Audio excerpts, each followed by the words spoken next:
Hi, it's Ann with Pixology, back with the next part of moving forward with creating your photo estate. We have given you videos, and if you haven't watched yet, or if you're not keeping pace, let me just remind you of where we're at.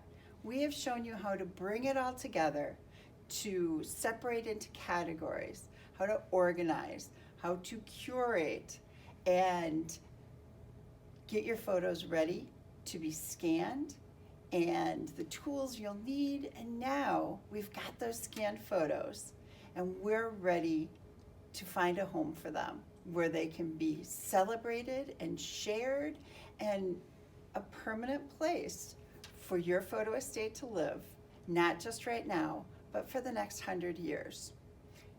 If none of this sounds familiar, I think you need to hit subscribe and go back and watch some previous videos and maybe catch up, because it's really fun when you get to this point to be doing this with your photos as well. If you're not quite there yet, that's okay. Come along and watch, and we'll show you how to create that photo home. We create our photo home at Forever, and Forever is a partner company of ours. We are ambassadors for that company, meaning we do receive a commission with purchases. But we do it because we truly believe this is the best place for your photos to live, and the most likelihood that you'll be able to do something with them and enjoy them. How do you get started? You want to go to forever.com/ambassador/Pixology, and that will connect you to us right away. If you don't, you can just do forever.com and choose us as your ambassador. But the other way will get you moving faster. When you do so, you set up your account by entering your name,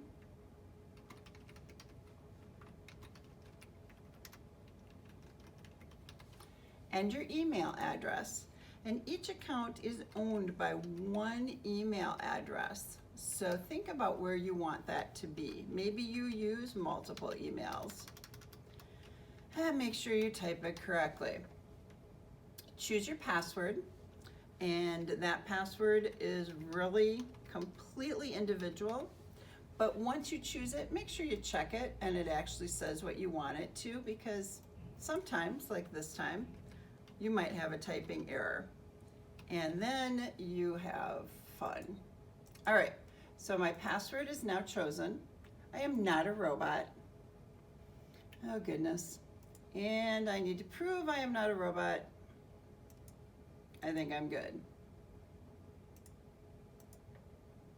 Okay, so we are signed up, and you have a free 2 GB account that will hold approximately 200 to 400 pictures, and probably only 1 or 2 videos if you're choosing to start with those instead of the photos. You can purchase more storage as needed. It is a one-time payment, and you own it for your lifetime plus 100 years. In other words, this is your legacy account that you'll be gifting to future generations. You will get a confirmation email. Make sure you click on that as well. We are ready to create an upload. And we're going to upload 1988. Now, I could upload into the library where everything lives, but I prefer to upload it directly into an album. And the reason is that you now have them in a home, and you don't have to go back and start cleaning them out of the library. So we're going to name this album 1988. We're going to choose who can see this album. It can be private, so it's only yours. Most of my albums I create are not just for me, but to share with my friends and family. If there were specific details like a wedding or a special event from this album, I would add that here. Most of the time I don't bother. And then you can also date your album if you'd like. We're going to hit create, and voila, we have a new album. From right here, I can hit upload, and now I have 2 choices. I can hit choose files from my computer and go look for it, but because I've already opened up that folder, I can also push the photos directly into that album, and I do that by clicking on the first one of the selection and the last one of the group, which is going to be right here. And I just grab the whole group and drop it in. So I have 72 photos that were already scanned that are going to be uploaded directly into the 1988 album.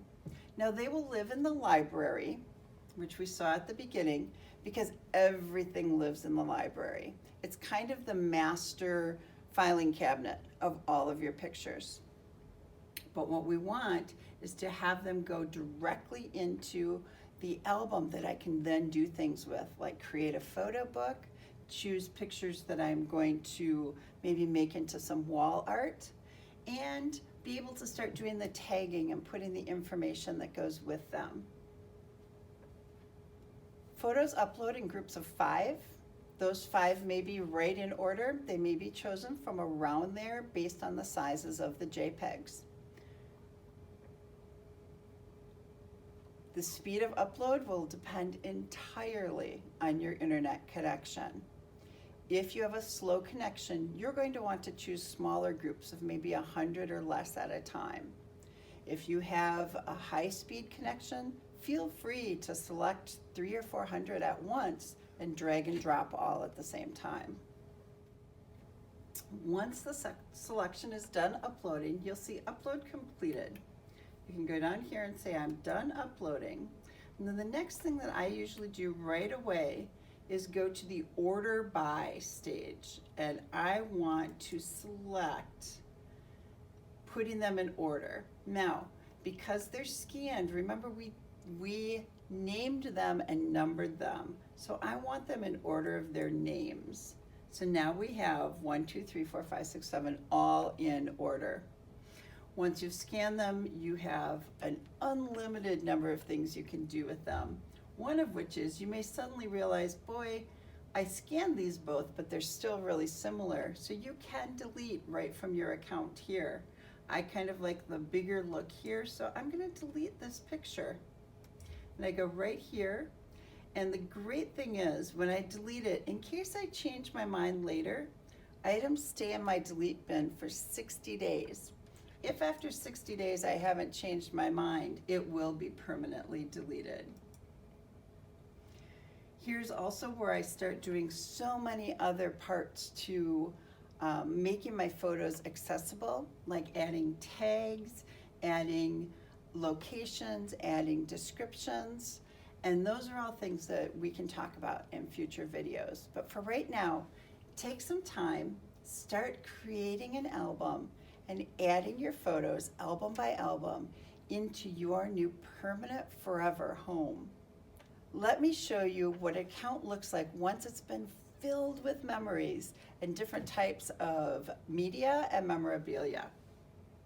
I have taken you to my personal account, and in here I have 94,000 files. Now, I may need to do a little bit more curating and cleaning, but I've also added my account to my phone and allowed my phone to add pictures, as well as my husband's phone.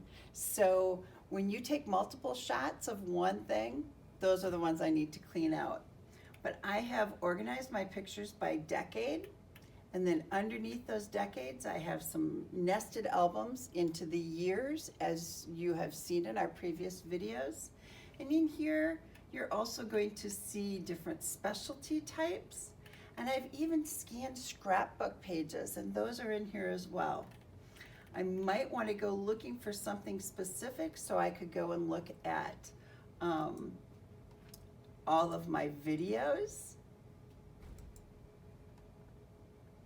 And so here I can find all the video files that are in my account. And there's some pretty fun ones of our family story there. And maybe I want to go looking at all of how I've tagged pictures. You can really start seeing how finding things becomes very easy.